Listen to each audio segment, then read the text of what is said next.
Hello guys, आज से हम हमारा नया टॉपिक स्टार्ट करने जा रहे हैं जो दिया है आपके बुक में chapter number 3B elasticity of demand. इसके पहले हमने चैप्टर नंबर 3A पढ़ा। 3A में हमने पढ़ा डिमांड एनालिसिस, मतलब कैसे प्राइस चेंज होने से क्या करती है, डिमांड चेंज होती है, वो हमने देखा। अब ये चैप्टर देखते टाइम आपको एक सवाल आया होगा दोस्तों कि क्यों, अगर हमने एक प्राइस शेड्यूल लिया कि 50 रुपीज़ प्राइस पे 1 क्वांटिटी डिमांडेड थी, 40 रुपीज़ प्राइस पे 2 क्वांटिटी डिमांडेड थी और 30 रुपीज़ पे 3 क्वांटिटी डिमांडेड थी, एक्सेट्रा एक्सेट्रा। आपके मन में ये ज़रूर सवाल आया होगा कि क्यों प्राइस कम होने से उतनी ही क्वांटिटी बढ़ रही है, मतलब 10-10 रुपये प्राइस कम होने से एक एक क्वांटिटी क्यों बढ़ रही है, ज़्यादा क्यों नहीं बढ़ सकती है, कम क्यों नहीं बढ़ सकती है, एक्सेट्रा एक्सेट्रा। उस सब का जवाब है दोस्तों इलास्टिसिटी ऑफ डिमांड इस कंसेप्ट के पास। अब हमने जब लॉ ऑफ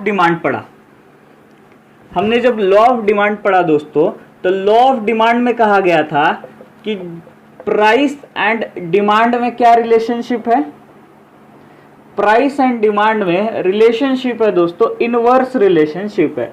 मतलब जब प्राइस बढ़ेगी डिमांड कम होगी, और जब प्राइस कम होगी तब क्वांटिटी डिमांडेड क्या होगी, बढ़ेगी। बट लॉ ऑफ डिमांड हमें ये बोलता है क्या कि कितने परसेंट प्राइस बढ़ेगी तो कितना परसेंट डिमांड बढ़ेगा, ये हमें लॉ ऑफ डिमांड नहीं बोलता है। लॉ ऑफ डिमांड सिंपली एक चीज बोलता है, प्राइस बढ़ेगी तो क्वांटिटी घटेगी, बट कितने परसेंट से गिरेगी, मतलब कितने परसेंट से लोग कम बाय करेंगे, ये हमें नहीं बताता है। कौन बताता नहीं है, ये लॉ ऑफ डिमांड बताता नहीं है। तो इसके लिए दोस्तों concept I elasticity of demand. तो लॉ ऑफ डिमांड क्या कर जाता है, fails to give a quantitative relationship.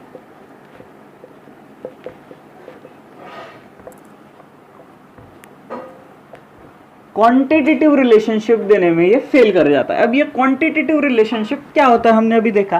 Qualitative relationship, quantitative के अपोजिट क्वालिटेटिव रिलेशनशिप मतलब ये होता है कि प्राइस बढ़ेगी डिमांड कम होगी, बट कितने से कम होगी, मतलब कितने गुड्स से कम होगी, कितने यूनिट से कम होगी, कितने केजी से कम होगी, एक्सेट्रा एक्सेट्रा, उसको बोलते हैं दोस्तों क्वांटिटेटिव रिलेशनशिप। ये क्वांटिटेटिव रिलेशनशिप हमें लॉ ऑफ डिमांड नहीं बोलता है। इसके लिए क्या होता है, इसके लिए अलग कंसेप्ट होती है, वो है इलास्टिसिटी ऑफ डिमांड। अब हम हमारा actual topic elasticity of demand start कर लेते हैं। अब ये इलास्टिसिटी क्या होता है, इलास्टिसिटी का लेमन लैंग्वेज में मतलब है दोस्तों responsiveness, responsiveness of change in one variable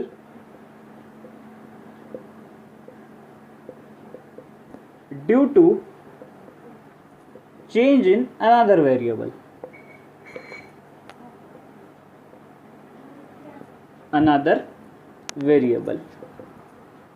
ये जो इलास्टिसिटी का कंसेप्ट है दोस्तों, ये सिर्फ एक वर्ड के अराउंड घूमता है, वो है रिस्पॉन्सिवनेस। अब ये रिस्पॉन्सिवनेस क्या है, मैंने लिखा है इधर responsiveness of change in one variable due to change in another variable. ऐसा समझिए ये दो वेरिएबल है, कोई भी दो वेरिएबल है जो इंटर रिलेटेड है। हमने क्या लिया था, प्राइस और डिमांड इंटर रिलेटेड है। हमने क्या देखा कि प्राइस चेंज होने से कितना डिमांड चेंज होगा।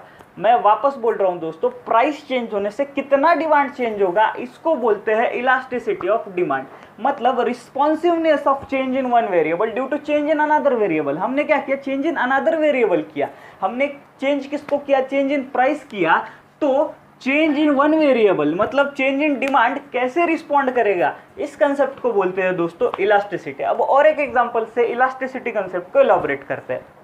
अब दो रिलेटेड वेरिएबल लेते हैं। हमारे लाइव सिचुएशन में इधर चल रहा है कोरोना वायरस पैंडेमिक चल रहा है, ठीक है। कोरोना वायरस पैंडेमिक को जब कोरोना वायरस नया था चीन में से आके, तब हमारे गवर्नमेंट ने क्या किया, लॉकडाउन इम्पोज किया।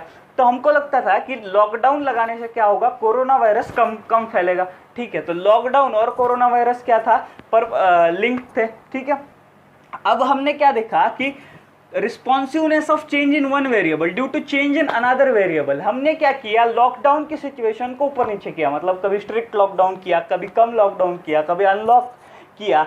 तो इसके वजह से कोरोना वायरस ने कैसा रिस्पॉन्स किया, कोविड-19 ने कैसा रिस्पॉन्स किया, इसको बोल सकते हैं हम इलास्टिसिटी। तो लेमन लैंग्वेज में एक ही चीज आपको याद रखना है दोस्तों, रिस्पॉन्सिवनेस मतलब एक वेरिएबल चेंज होने से दूसरा वेरिएबल कैसे रिस्पॉन्ड करेगा, इसको बोलते हैं रिस्पॉन्सिवनेस। ऐसा कुछ आपको याद आ रहा होगा दोस्तों, तो 10th में आपने पढ़ा होगा वेलोसिटी कंसेप्ट में, साइंस में है फिजिक्स का कंसेप्ट है, उसमें पढ़ा होगा आपने rate of change of rate of change of भी इलास्टिसिटी का ही एक वर्जन है।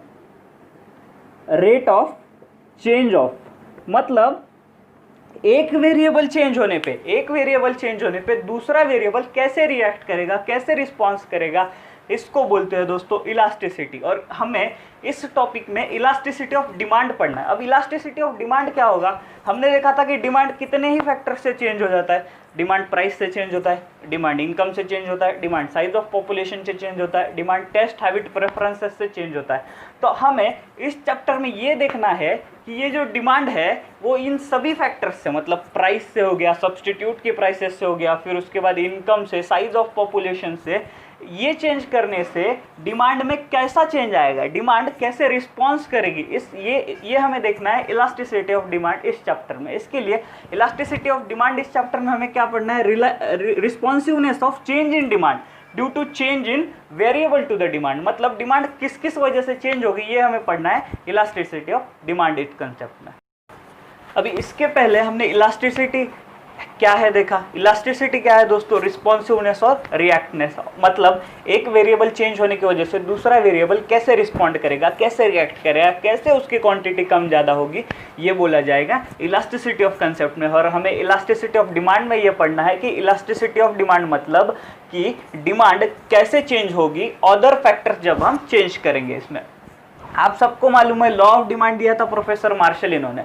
अब लॉ ऑफ डिमांड में एक क्रिटिसिज्म निकला कि लॉ ऑफ डिमांड बोलता है कि सिर्फ प्राइस बढ़ेगी तो क्वांटिटी डिमांडेड घटेगी, बट कितने परसेंटेज में घटेगी ये बोलता है क्या, नहीं बोलता है। इसके लिए इसका एक मेजर क्रिटिसिज्म था कि प्राइस घटेगी तो क्वांटिटी बढ़ेगी, ठीक है, बट कितने परसेंटेज से क्वांटिटी बढ़ेगी, मतलब 1 से बढ़ेगी, 2 किलो से बढ़ेगी, 3 किलो से बढ़ेगी, ये लॉ ऑफ डिमांड नहीं बोलता था। इसके लिए इलास्टिसिटी ऑफ डिमांड ये कंसेप्ट लाया प्रोफेसर अल्फ्रेड मार्शल ने। अब अल्फ्रेड मार्शल ने जब लॉ ऑफ डिमांड प्रपोज किया तो ये लॉ ऑफ डिमांड सिर्फ 2 चीजों का रिलेशनशिप बोलता है, डिमांड एंड प्राइस। ये दूसरे चीज़ों का रिलेशनशिप नहीं बोलता है, मतलब दूसरे भी चीज़ें हो सकती है डिमांड को अफेक्ट करने वाली, income, size of population, but law of demand में हम क्या पढ़ते हैं, सिर्फ डिमांड और प्राइस इनका रिलेशनशिप। इसके लिए इन्होंने जो इलास्टिसिटी की भी डेफिनेशन दी वो भी सिर्फ प्राइस और डिमांड, ये 2 चीज़ों के अराउंड ही घूमती है। हम लोग देखते हैं इनकी definition of elasticity of demand. ये बोलते हैं elasticity of demand is great or small according to the amount demanded which rise much or little for the given fall in the price. ठीक है, अभी इतना ही सेंटेंस समझने की कोशिश करते हैं। ये लोग बोल रहे हैं, अल्फ्रेड मार्शल बोल रहे हैं कि given fall in the price, मतलब प्राइस क्या हो गई, फॉल हो गई। प्राइस फॉल हो गई तो लॉ ऑफ डिमांड की वजह से क्या होना चाहिए, क्वांटिटी डिमांडेड बढ़नी चाहिए। क्वांटिटी डिमांडेड बढ़नी चाहिए, 100% बढ़नी चाहिए अगर law of demand hold true करता है तो।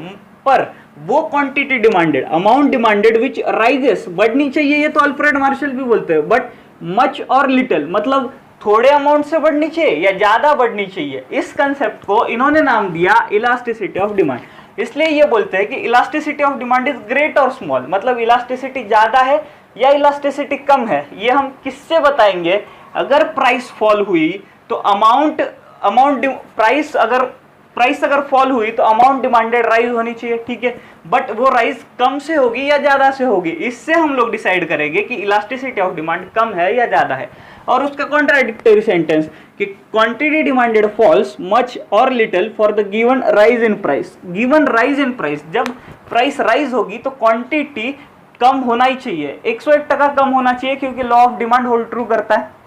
अब क्या होता है, क्वांटिटी डिमांडेड फॉल्स है, ये तो इन्होंने भी माना, बट मच और लिटिल मतलब थोड़े से कम होगी या ज्यादा से ड्रास्टिकली कम आएगी, इस कंसेप्ट को बोलते हैं ये इलास्टिसिटी ऑफ डिमांड। आपको सिर्फ एक ही याद रखना है कि डिमांड क्या होगी, बहुत सारे फैक्टर से चेंज होगी। अगर हमने उसमें से एक भी फैक्टर चेंज कर दिया तो डिमांड कितने परसेंटेज चेंज होगी, मतलब कितने परसेंटेज अप जाएगी, कितने परसेंटेज डाउन जाएगी, इसको बोलते हैं हम लोग इलास्टिसिटी ऑफ डिमांड। इसके लिए एक सिंपल डेफिनेशन है इलास्टिसिटी ऑफ डिमांड की, ratio of percentage change in quantity demanded of a commodity to a percentage change in price और अदर फैक्टर। मतलब हमने क्या किया, कुछ परसेंट चेंज किया प्राइस में या अदर फैक्टर से, उतना परसेंट चेंज करने से क्या हुआ, क्वांटिटी डिमांडेड कितना परसेंट बढ़ी, कितना परसेंट कम हुई। अगर समझो हमने क्या किया, इनकम चेंज किया 10% से, पहले एक लोग का इनकम था 1 लाख रुपीज, हमने उसका इनकम 10% से इंक्रीज किया, 1,10,000 रुपीज हुआ, ठीक है।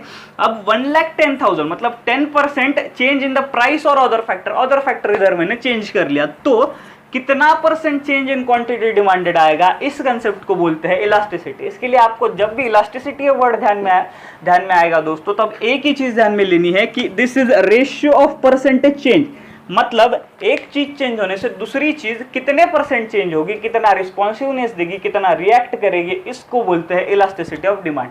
अब मुझे लगता है कि आपको इलास्टिसिटी ऑफ डिमांड ये कंसेप्ट बहुत फर्म हो गया होगा। अब हम बढ़ते हैं हमारे टाइप्स ऑफ इलास्टिसिटी की तरफ। अब जो दोस्तों हमारा टाइप्स ऑफ इलास्टिसिटी वाला कंसेप्ट है वो हम अगले लेक्चर में देखेंगे, क्योंकि इस लेक्चर में आपको ज़्यादा हेवी हो जाएगा। तो इस लेक्चर में हम सिर्फ introduction to elasticity of demand तक की लिमिट करते हैं। अगले लेक्चर से हम लोग types of elasticity of demand को क्या करेंगे, कंटिन्यू कर लेंगे। Thank you so much.